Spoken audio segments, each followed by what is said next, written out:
আসসালামু আলাইকুম প্রিয় দর্শক, আজকে দেখি আমরা পেঁয়াজের কি অবস্থা একটু দেখি। আসসালামু আলাইকুম, আপনি কেমন আছেন? শীতের পরে কি পেঁয়াজের উন্নতি হলো না আগের মতোই আছে? ওই আগের মতোই।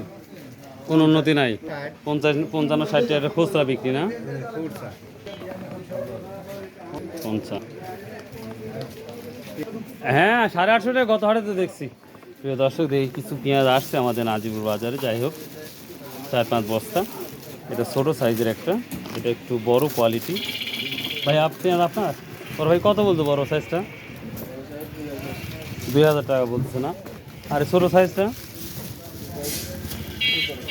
1700 টাকা। আচ্ছা প্রিয় দর্শক, যাই হোক, আমরা পেঁয়াজের বাজারটা সর্বোচ্চ 2000 টাকা দেখতে পাচ্ছি আজকে। তো ভর ভাই কত ঠিক দিচ্ছেন এই পেঁয়াজের দামটা? আমি হ্যাঁ, ছোটটা বড়টা বড়টা বড়টা 2000। তো 2000 দাম বলতেছে, আপনি কোথায়? না, আমি 2000 ঠিক দিচ্ছি। ও 2000, কিন্তু ওনারা কত বলতেছে? 1700। 1700 বলতেছে। আর ছোটোটা ছোটটা 1600। 1600 বলতেছে। ও আচ্ছা, এটা 2000 টাকা ভাই একবারে ফাইনাল দিছে। 2000 টাকা হলে দিবে, তাছাড়া দিবে না।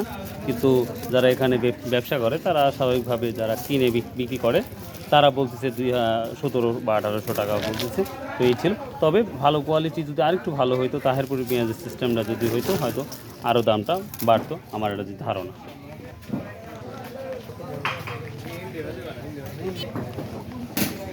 আসসালামু আলাইকুম, কি অবস্থা ভাই? পেঁয়াজের কোনো উন্নতি অবনতি কিছু দেখলেন?